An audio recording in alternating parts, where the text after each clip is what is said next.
Welcome to the Deep Dive. We take complex information, break it down, and find the insights that matter to you. Today, we're tackling something huge. It impacts global trade, economics, maybe even your wallet. It's the recent US-EU trade deal. Yeah, we've been digging into the details, looking at the agreements, the implications. It's a new baseline between, well, the world's two economic giants. You've got the US $29.2 trillion GDP, 340 million people, and the EU, 27 states. $19.4 trillion GDP, 450 million people. Together, I mean, this is the planet's biggest bilateral trade and investment relationship. Huge numbers. We're talking about, what, $1.4 trillion in trade just last year, and almost $5 trillion in direct investment flowing back and forth. Exactly. Immense scale. Okay, so our mission today, figure out how this deal managed to, well, sidestep a potential trade war. What are the new tariffs? What about the exemptions? And these big commitments we're hearing about. Let's try and unpack all of that. Right. The first thing to grasp is that the main goal, really, was stopping that looming 30% U.S. tariff on EU goods. That would have been massive, globally disruptive. So instead, what we have now is a new 15%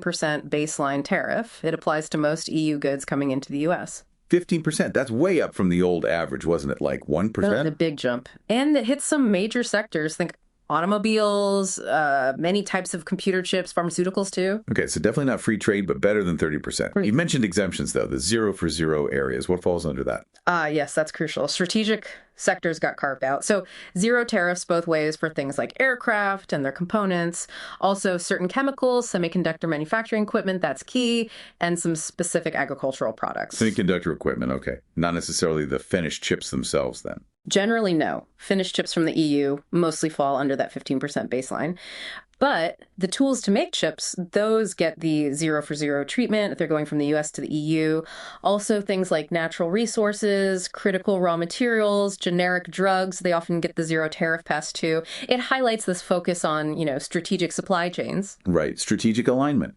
But not everything got smoothed over, did it? I seem to remember some tariffs sticking around. Steel and aluminum. That's the sticky wicket. Those contentious 50% tariffs on EU steel and aluminum coming into the U.S., they're still there. The 50%, ouch. Yeah. It's a major headache for European producers. There was hope for maybe a quota system, something, but nope. Still in place. Shows that, some specific friction points remain, even if the big fight was avoided. Okay. Beyond tariffs, the EU side made some really huge commitments. What are we talking about here? Monumental is the word. First, energy. The EU has committed to buying about $750 billion worth of U.S. LNG, oil, and nuclear fuels. $750 billion. Over how long? Just the next 3 years. It's a massive shift, driven by, well, obvious geopolitical needs for Europe to diversify its energy sources. It's huge for the U.S. energy sector. Then there's investment. A pledge for an extra $600 billion in EU investment into the U.S. economy. So more money flowing into the U.S. Right. And defense, too. European countries are set to buy, and the quote is, hundreds of billions of dollars worth of military equipment from U.S. defense firms. Significant strategic alignment there. Plus, they both agreed to try and tackle non-tariff barriers, especially in agriculture. Those complex regulations, standards, things that slow down trade. Okay, so huge commitments from the EU side. Let's look at specific sectors again. We mentioned tech, a win for U.S. equipment makers, but 15% on many EU chips. Energy, big win for the U.S. What about, say, cars?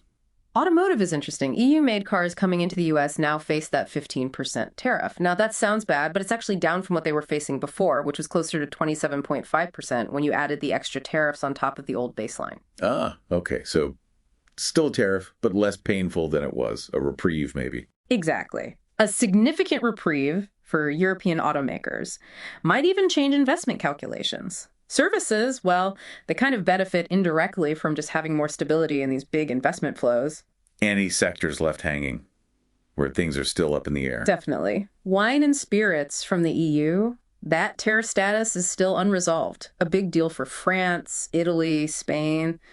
Pharmaceuticals are also a bit mixed. We mentioned generics are often 0 for 0, but other pharma products, they face that potential 15% cap. So still some uncertainty there. So putting it all together, what does this mean for you, the listener? It feels like more than just a trade deal. It's like a recalibration. I think that's a good way to put it. It's signaling a shift in how these economic giants interact. Global markets, well, they seemed relieved overall. Less uncertainty, but inside the EU, the reaction is more mixed. Relief, yes, that the 30% tariff bomb was diffused, but also some concern about the balance of it all. Feels a bit asymmetric. Many see it that way. The US gets these huge energy and defense commitments, while the EU gets, well, relief from a worse outcome, but still faces this new 15% tariff reality on many exports. Less free trade win, more damage control. So this is the new normal people are talking about. Tariffs as a regular tool, even between allies. It certainly looks that way. It signals that tariffs are perhaps a more accepted part of the diplomatic toolkit now. Leverage. Focusing on strategic sectors over broad liberalization. And that really leads to the big question, doesn't it? In this kind of new normal, where maybe free trade ideals take a backseat to strategic interests and leverage, how will global supply chains keep shifting? How will economic alliances evolve? And, what new challenges, but also maybe opportunities does this create for businesses and consumers like you around the world? Something to definitely keep thinking about. Thanks for diving deep with us.